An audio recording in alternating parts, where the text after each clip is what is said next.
All right, for this next section in GBLT, I want to talk to you about authentic leadership and the importance of being transparent as a leader, and then what that can do for the rest of your team, because it's really important. The trickle down effects of that authenticity and leadership that it has in your culture and the way your team interacts with each other is just so crucial to having a high performing team.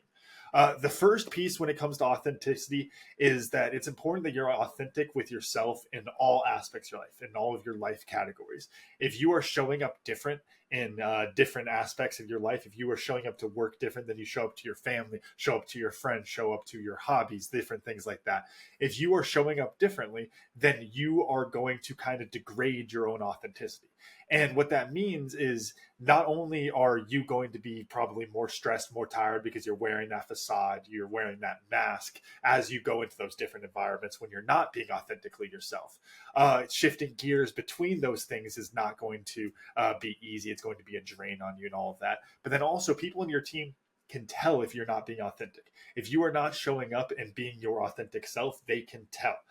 One of the best ways I like to think about it is if you've ever been to a whether concert, comedy show, anything like that. There's something that happens with the crowd or the lights or anything.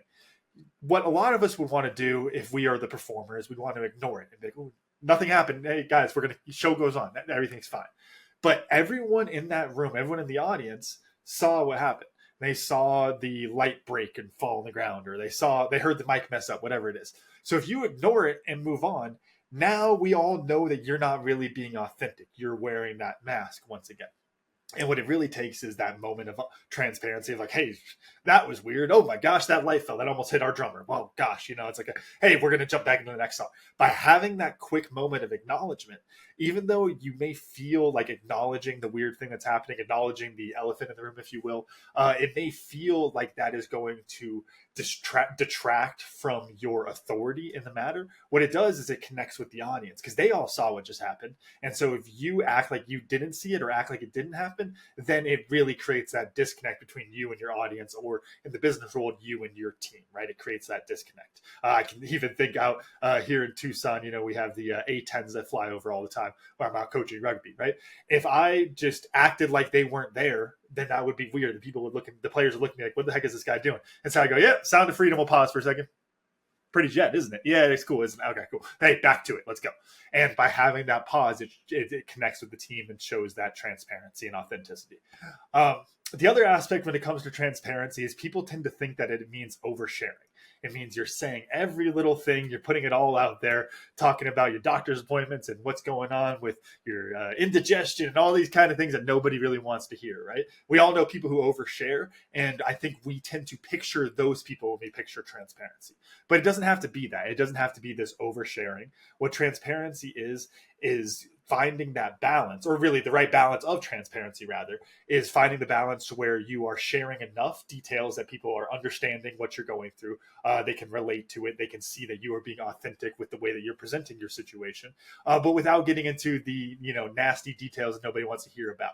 And there's two different examples for it. So I kind of went through the more like personal example, and I'll expand on that a little bit. If you are somebody who maybe you struggle with some mental health issues and you go in and somebody is like, hey man, how's it going? Hey boss, how's it going today? And you're just like, oh, I just think that life is meaningless and there's just no point. And I don't know if how are we going to make these sales numbers that we need to hit? And gosh, I don't even really like this job. I don't know why I'm doing it. And you just spiral and you kind of share that entire spiral. Yeah, you're being transparent. You're showing your team that you are struggling, and there's benefits to that. That is a good thing to show that authentically. But at the same time, you're oversharing so much that now you're just pulling them all down with you. In that example, I give you one that I personally use. It's not sharing all of the negative details, but being like, hey man, honestly, bad brain day. It's things aren't happy up here. I'm good. We can keep moving, and I'm going to push through it. But hey, just so you know, I'm not feeling today. I'm not vibing today, right? And having that moment can help your team to understand where you're coming from and know that hey, boss isn't pissed off. He's just having a tough day. And maybe it goes into sharing some of those details of why you're having that tough day and different things that are stressing you out. But there's different levels to that, right? And the other side of it, and I've talked about this in other videos before, is the oversharing inside of the business. We sometimes forget that other people in our business don't understand things at the level that we do and don't think about the big picture aspect of the business. I can think back to one of my startup ventures where I went to my CTO and started talking to him about how worried I was about our sales numbers and how much I was like, gosh, dude, if we don't sell more tickets for this event next Friday, like we're probably done. Freaked him out. Of course it freaked him out. He wasn't thinking about those things. And all of a sudden I brought him up to this bird's eye view where things weren't perfect. Whereas in his little silo, as far as he was concerned, those things were working and he was going to keep doing his job. I overshared on that. Now, going back to it, should I hide those from him? Should I hide that fear, hide those numbers? No, I shouldn't. But you got to find that line of not oversharing those details to the point where you're hurting your team's performance, distracting them from what they need to be doing. Finding that balance between sharing, being transparent, and not oversharing, right? The other thing that I think is really important when it comes to authenticity and transparency is to recognize the power of saying, I don't know. We all want to be the know-it-all. We all want to be the person that kind of has all the answers. Everybody comes to me with their questions because I can help them. That's a great place to be, right? It's nice to be able to help people like that. But what happens if somebody comes to you and they ask a question and you don't know the answer? And you kind of BS them a little bit, or you dance around it, or you give them what I would call like a nothing burger answer, where you talk a lot, but you don't really say anything, right? If you do that, you are detracting from your own authenticity. You are losing value to your team because they are now thinking, gosh, he clearly didn't know what he was talking about with that.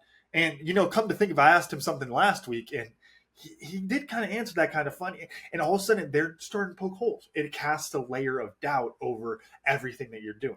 Now, the power of I don't know is that it shows that you are being authentic, that you understand yourself, that you know the limits of your knowledge. And if you know the limits of your knowledge, then you are going to be more confident in the things that you do know, and your team is going to sense that.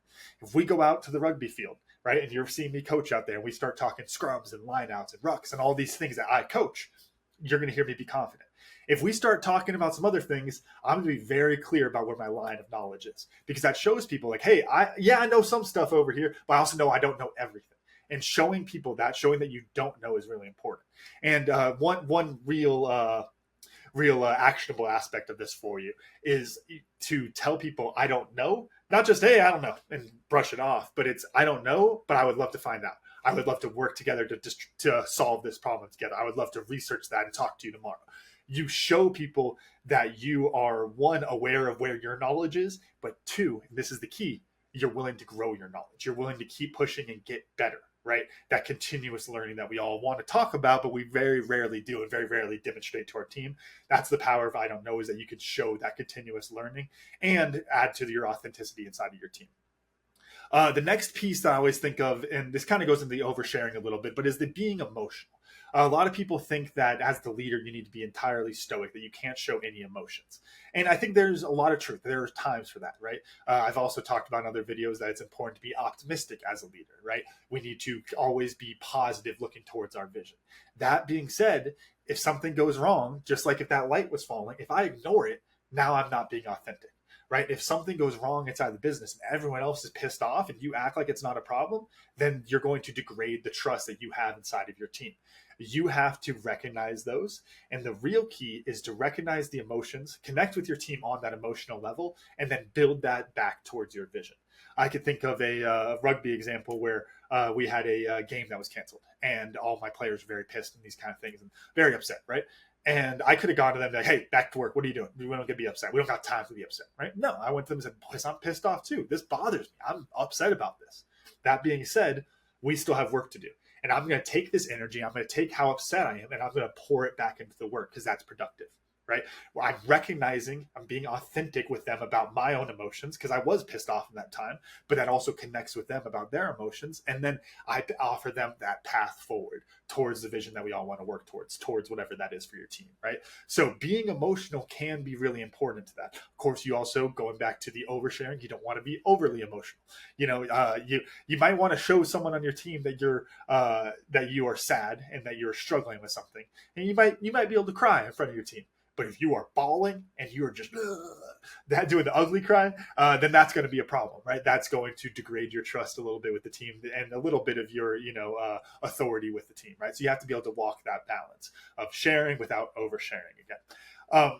The other piece of this, and this is a tricky one, is accepting authenticity from your team. In the same way that you should show up and you should be honest of like, hey, like I said, bad brain day, today's not the day for me, that kind of stuff. Well, then if your team comes to you and acts like that, then you need to respect that and you need to accept that from them. You need to accept that authenticity from them. If somebody comes in and they're like, hey, I got a lot going on with at home, the wife is sick and the baby is crying all the time and all this, I'm not really sleeping that well. And you go, gosh, dude, I'll be honest, man, I don't care. I got stuff to do. I'm busy. I got a call coming up. If you do that, you're putting up a wall and you're showing them that they can't be authentic with you. It creates a one-way street, and that's not what you want. You want that authenticity to go back and forth. You want to have a transparent organization when it comes to this, not just you being transparent as the leader.